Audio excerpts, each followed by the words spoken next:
Assalamualaikum warahmatullahi wabarakatuh. Oke, rekan-rekan YouTuber pemula, YouTuber baru, selamat berjumpa kembali dengan channel Pak Tua Belajar, channel tempat sharing trik tip YouTube untuk sama YouTuber pemula.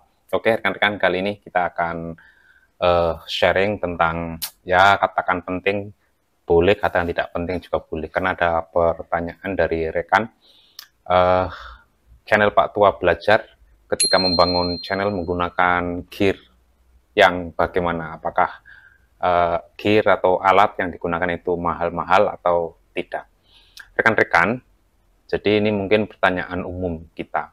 Jadi sebagian kita mungkin bertanya-tanya, saya mau membangun channel tapi tidak punya alat yang dalam tanda kutip mumpuni, alat yang katakanlah alat sultan misalnya. Kalau toh menggunakan kamera, apakah kamera yang mahal? Kalau menggunakan smartphone, apakah smartphone yang mahal dan lain sebagainya. Rekan-rekan, sebelum Pak Tua menjawab pertanyaan itu, kita sharing saja dulu. Dalam bentuk pertanyaan, rekan-rekan, Pak Tua ingin mengatakan kepada rekan-rekan, bertanya kepada rekan-rekan, sudah berapa lama kita sebagai YouTuber pemula membangun channel? Mungkin ada yang 1 bulan, ada yang 2 bulan, ada yang 3 bulan, 4 bulan, 5 bulan, dan lain sebagainya. Kemudian pertanyaan yang kedua, apakah kita sudah merasakan beratnya membangun channel, beratnya mencari ide, beratnya membuat video, beratnya macam-macam mengejar berbagai macam target.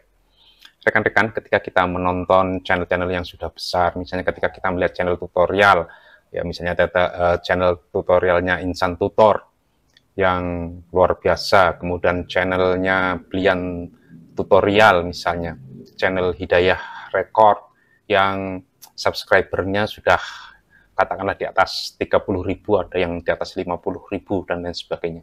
Mungkin channel-channel Adrina Khairunisa yang sudah di atas 1 juta dan lain sebagainya, masih banyak channel. Kemudian ada channel-channel yang gondrong lapanan untuk mancing dan lain sebagainya. Jadi mungkin ketika melihat itu kita pengennya sukses seperti itu rekan-rekan. Namun ternyata yang kita rasakan tidak semudah seperti yang kita bayangkan saat di awal kita membangun channel.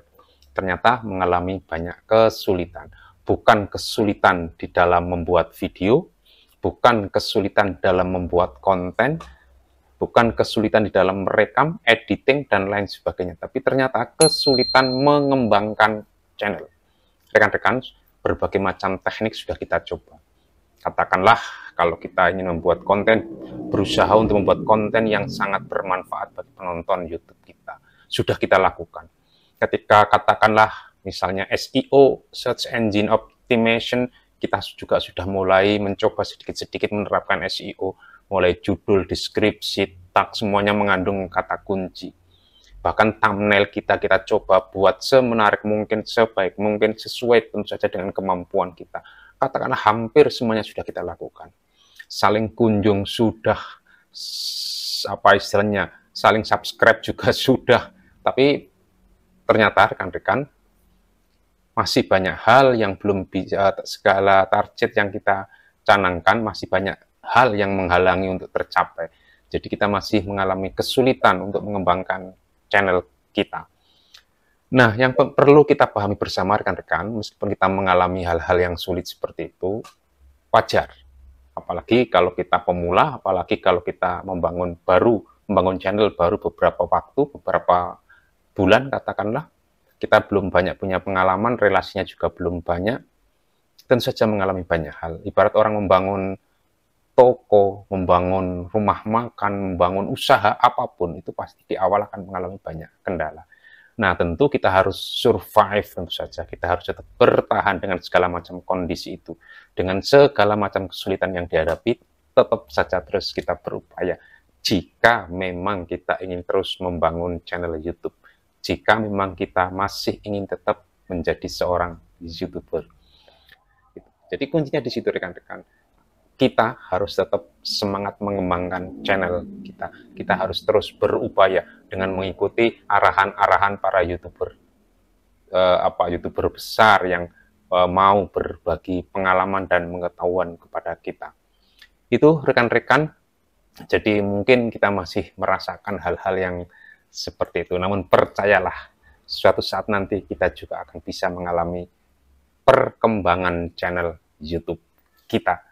Semoga saja, dan itu kita berharap tentu saja tidak butuh waktu terlalu lama, dalam jangka waktu 6 bulan jika memungkinkan. Jika tidak, katakanlah dalam waktu mendekati 1 tahun kita harus sudah bisa monet bagi yang belum monetisasi, dan sudah mulai bisa menghasilkan dolar bagi yang sudah monetisasi. Oke, rekan-rekan, kita kembali kepada pertanyaan salah satu rekan kita, apakah harus dibutuhkan gear atau alat yang mumpuni untuk membangun channel YouTube. Rekan-rekan, sesungguhnya membuat video itu tidak dituntut, bagi pemula tidak dituntut untuk membuat video sebaik-baiknya, sesempurna mungkin, tidak. Asalkan gear kita yang pokok, ya, smartphone ataupun kamera apapun bentuknya, asal bisa buat merekam, itu sudah lebih dari cukup. Jadi tidak berpikir tentang apa alat yang kita gunakan, berapa harganya. Rekan-rekan, channel Pak Tua Belajar sendiri dibuat juga menggunakan smartphone. Cuma smartphone yang jadul, rekan-rekan. Jadi saya hanya menggunakan smartphone jenis ini, rekan-rekan. Ini Vivo, sudah lama. Ini saya biasa merekam dengan ini, rekan-rekan. RAM-nya cuman berapa, 2 atau 3, kalau 2 atau 3 giga kalau tidak salah. Jadi kecil sekali. Saat saya membuat video ini, rekan-rekan, saya menggunakan HP anak saya yang kebetulan tidak dipakai, jadi saya gunakan untuk merekam. Sementara yang biasa saya gunakan, ya, ini saya tunjukkan kepada rekan-rekan, HP atau smartphone jadul, rekan-rekan. Hanya saja karena saya setiap merekam itu malam hari, karena kebetulan waktunya sedikit longgar itu juga malam hari, maka dibantu lampu, rekan-rekan. Jadi dibantu lampu kanan kiri saya agar wajah tampak jelas, sebab jika tidak akan sangat-sangat redup. Kemudian juga hanya tripod yang seharga berapa itu, 100.000 atau bahkan kurang itu. Jadi kita bisa beli di banyak marketplace yang harganya murah-murah itu. Kemudian mic juga, ini harganya juga murah, rekan-rekan. Jadi tidak ada yang mahal gear yang kita gunakan, semuanya harga murah. Jadi 100 ribuan katakanlah begitu. Nah, terkadang juga kita menggunakan langsung suara yang ada di mikrofon yang ada di smartphone kita. Kemudian suaranya kita besarkan saat diedit. Kemudian selanjutnya rekan-rekan, terkait dengan untuk editing video, memang Pak Tua menggunakan bantuan komputer, karena ketika editing video menggunakan smartphone terlalu kecil, sementara penglihatan sudah mulai berkurang, jadi agak tidak jelas, maka membutuhkan layar yang lebih lebar.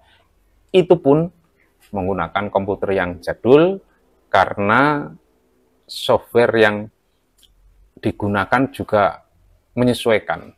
Jadi ketika softwarenya, komputernya speknya rendah, maka mencari software yang juga tidak membutuhkan spek tinggi, rekan-rekan. Dan itu pun download di tempat-tempat download yang tidak berbayar, rekan-rekan. Misalnya menggunakan Movavi misalnya. Jadi sesungguhnya untuk menjadi seorang YouTuber itu tidak harus menggunakan gear yang mahal. Jadi sekali lagi bisa menggunakan smartphone yang seadanya. Yang penting bisa untuk merekam. Saya kira itu, rekan-rekan, 2 hal. Jadi satu, tetap semangat apapun yang terjadi dengan konten YouTube kita, sambil berusaha terus belajar dan belajar dari tutor manapun. Yang penting bermanfaat bagi kita sesuai dengan kebutuhan kita. Dan yang kedua, kita gunakan gear yang seadanya, alat perekaman yang seadanya. Semoga bermanfaat dan sharing kita membawa faedah bagi kita semua. Semoga channelnya terus tumbuh dan berkembang. Wassalamualaikum warahmatullahi wabarakatuh.